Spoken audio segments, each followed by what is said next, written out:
ஐந்தாம் இடம் நம்ம எதை குறிக்குன்னு சொல்லுவோம்னா காதலை குறிக்கும்னு சொல்லுவோம். காதலுக்கும் அந்த இடத்துல பவர் இருக்கு. 7ஆம் இடம் 5ஆம் இடம் சம்மந்தப்பட்ட இந்த 5ல் செவ்வாய் சம்மந்தப்பட்டு அதோடு புதனும் சேர்க்கையோ அல்லது செவ்வாய் புதனுடைய பார்வைகள் அங்கே கனெக்ட் ஆகிடுச்சு அப்படின்னா காதல் ரசனையில காதல் மன்னர்கள்னு சொல்லுவாங்க. தைரியமா லவ் பண்ணுவாங்க. அந்த காதல் விஷயங்கள பயம் இருக்காது.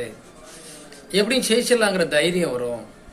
எவ்வளவுதான் ஒரு பயமான இடத்துல இருந்தாலும், அப்பா அம்மா கண்டிஷன்ல இருந்தாலும், உறவுகளில் ஒரு ஸ்டிக்கா இருந்தாலும் கூட இவர்கள் காதல் அதீத காதல்ல ரொம்ப வேகமா இருப்பாங்க அப்படின்னு சொல்லுவோம்.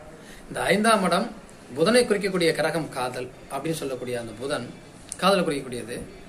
அதை தூண்டி விடக்கூடிய கிரகம் அந்த இதே ஒரு வெப்ப கிரகம் தானே சூரியன், தூண்டி விடும். அதனால காதல் ரசனையும் காதல்ல அதீத காதலா எந்த நேரமும் அதுல ஒரு ஒரு ஒரு இன்பாலா இருப்பாங்க.